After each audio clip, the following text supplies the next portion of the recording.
Hello my friends, welcome to my another tutorial videos about React programming. In this tutorial, I'm going to show you how to use components inside another component. And it's very useful concept in React programming.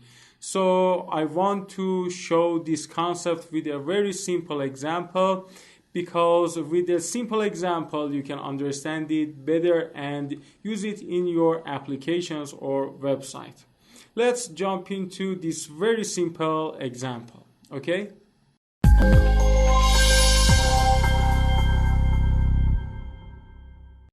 Yes, we can refer to components inside other components, and in this very simple example I'm going to use the book component inside the library components. Please note this code carefully. In this code, first of all, we have defined our first component that its name is book. Look at this code, class book extend react.component, and we have in next line a render function that it will return a simple sentence, I am a book. So this is our first component that its name is book. For second component, we have library component, class library extends react.component, and for render function we have this output, what a beautiful library, in h1 tag. Okay, now it's very important that how can we use another component that its name is book. Just we write book in this way here in our second component, that is library.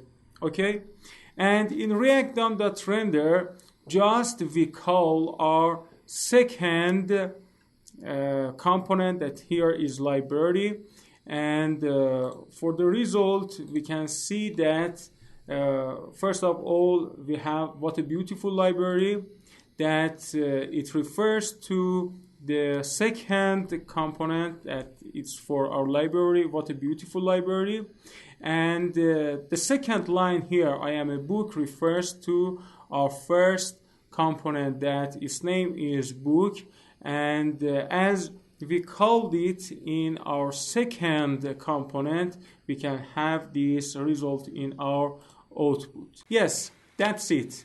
In this tutorial, I tried to explain this concept with a very simple example. If you enjoyed this tutorial, please subscribe my channel, like this video and share with your friends. Thank you for watching. Goodbye.